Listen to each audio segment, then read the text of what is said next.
Welcome back.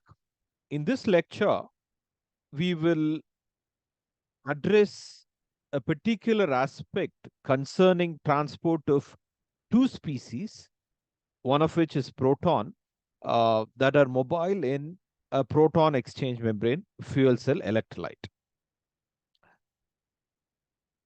The two species which we are referring to are water and proton. So besides proton, water is also mobile, but proton is charged, water is neutral. So in a PEMFC, hydrogen is supplied at the anode and it dissociates and generates protons. And within the ionomer membrane, proton gets conducted from the anode to the cathode. At the cathode, protons react with O2 and then generate water. While this ionic current exists in the electrolyte, along with the transportation of protons, protons also drag neutral water molecules along with them. We would quantify the extent of this phenomena, that is the water that is dragged by proton, using a quantity called electroosmotic drag coefficient, epsilon. We will utilize it in a model which will be mentioned in the next slide. So for now, we will just say that along with proton, water also gets dragged. When this occurs, there is an accumulation of water on this side because of this dragging of neutral water molecules by proton. And because of this concentration gradient that exists in water molecules, there will be diffusion, a reason for water molecules to diffuse in this direction. There will be high concentration of water here and low concentration of water here. So within the ionomer, there is a reason for molecular diffusion of water from this region to this region. So this description of coupled transport, that is the transport of water is coupled to transport of proton, is rather challenging. Earlier, we had used what is called dilute um, theory, or the theory to describe transport of dilute species. So please refer to an earlier lecture we had, wherein we had elaborated what we mean by dilute electrolyte theory. So in dilute theories, typically the species are low in concentration and the species are not interacting with each other and they behave more or less independently. So you can connect, um, first you can develop such theories from microscopics in a reasonably simple manner. And the net result is that you would have a theory that is able to describe an ohmic kind of behavior. So here, current is related to gradient in potential via something like an Ohm's law. So this is the conductivity, and this expression for conductivity is specified here. All this quantities that are indicated in blue goes towards conductivity. So this is something like an Ohm's law behavior within the electrolyte. So in your high school, you had seen Ohm's law for electronic conductors, but here we are using an Ohm's law kind of relationship for ionic conductors. This is valid typically in the dilute regime. So in a concentrated regime, these species, that is protons and water, are strongly interacting and their behavior and transport are coupled. typically, because of these strong interactions, um, the theories are based on thermodynamics. More energetic interactions have to be um, incorporated into the theory to get a quantitative model correctly. So the electroosmotic drag also appears in the description of current. So besides this quantity, there is an additional quantity, which is what we are referring to as electroosmotic drag coefficient that appears here.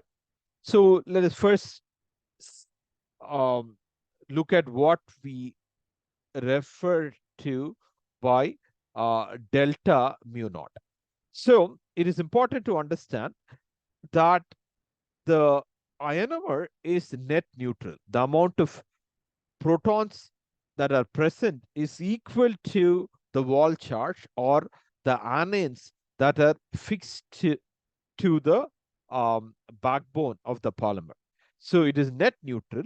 So there are three species. The concentration of protons is equal to the concentration of anions, and there is also the concentration of water molecules. So what we are referring to mu naught, it is the chemical potential of water molecule that is present in the ionomer. That is what is being referred to as mu naught. Naught indicates a neutral species. Mu is the chemical potential. So because of the existence of gradient in chemical potential of water molecule, there is a reason for transportation of water molecules. What is non-trivial here is that the transport of neutral species also contributes towards ionic current. So here we have just the gradation in chemical potential of water molecule, and that gives you the reason for transportation of water molecule, again, which is a net neutral species. Even because of such a transport, there is a contribution to ionic current in the membrane. So while one may visualize all these processes, the utilization of concentrated theory of concentrated electrolyte is very difficult because it's not very easy to measure this quantity as well as the gradient in chemical potential of water molecules. So even though you may develop one such theory, uh, the practical utility of such a theory is rather limited. So even otherwise, we will first specify the flux. We have talked about the flux, the amount of species that are being conducted. So this is two contribution.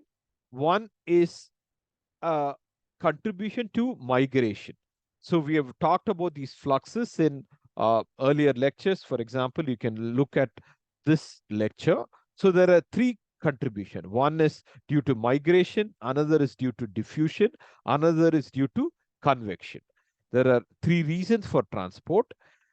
So here, what we have incorporated is there is no contribution for convection, but there is a contribution from migration. There is a contribution from diffusion. The fundamental reason for diffusion is the gradient in chemical potential that is indicated here.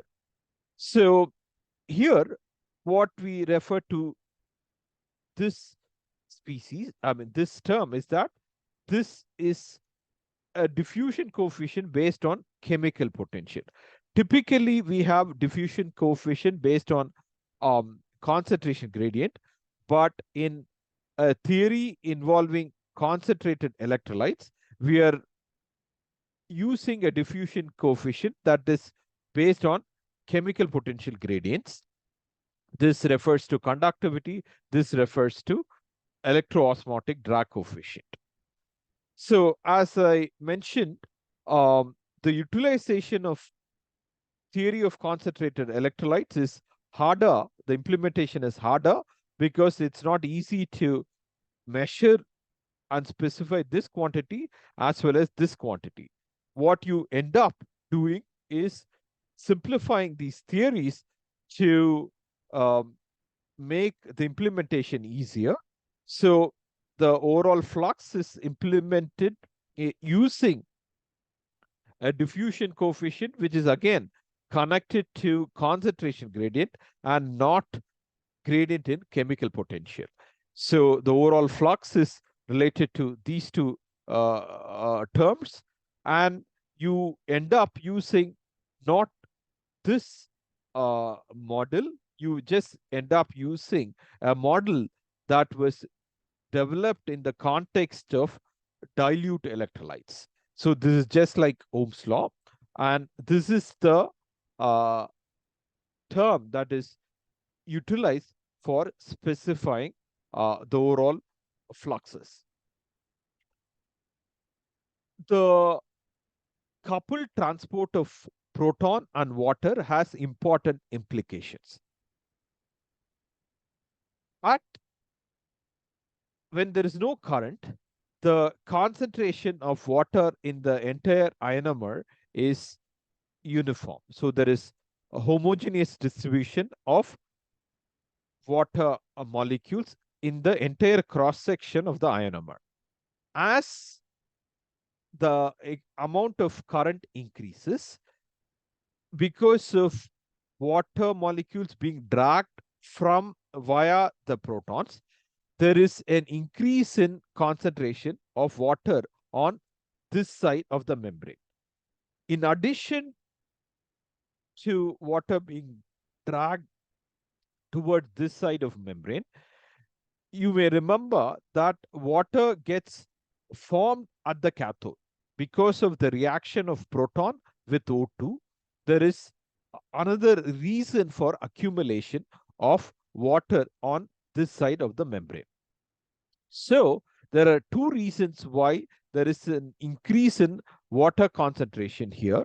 One is water is dragged because of proton transport, and another reason is formation of water due to reaction of proton and O2.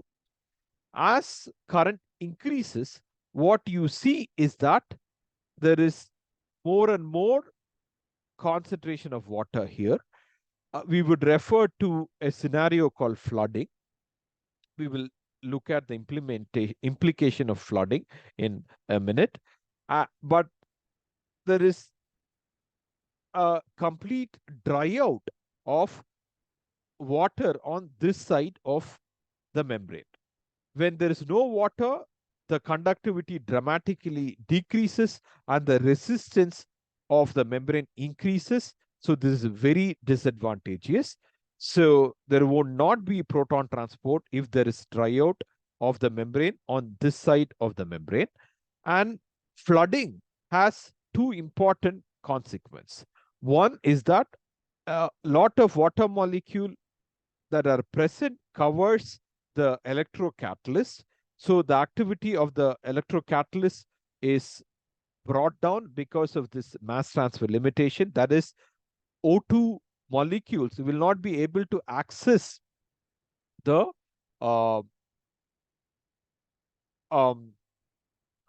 the electrocatalytic site because there is impediment because of water molecules that are water layer that are present on top of the electrocatalyst layer.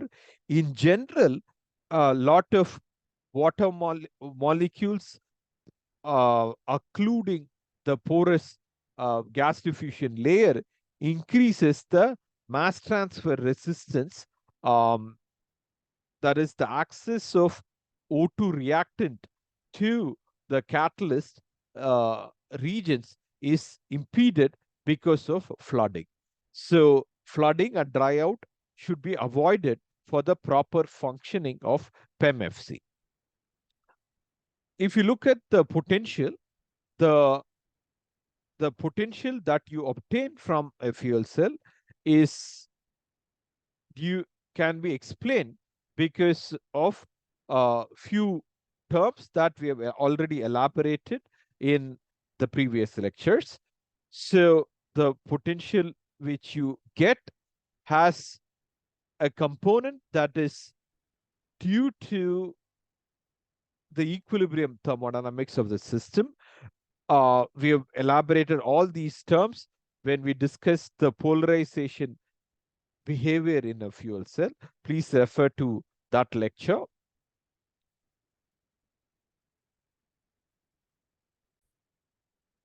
Aspects of polarization was elaborated in this lecture. Please refer to this lecture to get a complete understanding of these terms. But the important thing to note is that this term is indicative of equilibrium thermodynamics that depends upon the reactants that are fed into the fuel cell. This term is because of activation over potential. This term is because of the ohmic over potential. These two terms are because of concentration over potential. That is, the concentration of the reactant at the catalyst surface is less than the concentration in the bulk of the system. Because of that, there are losses. All these three terms refer to losses that are present in a fuel cell. These losses have to be minimized to increase the potential that you can get from a fuel cell. They can never be eliminated by proper design. They can be minimized, and the extent of the losses is crucially dependent upon the current that is drawn from the fuel cell. In the next lecture, from the next lecture, we will start some topics that are relevant in the context of solid oxide fuel cell. That'll be the topic of the next lecture. Thank you.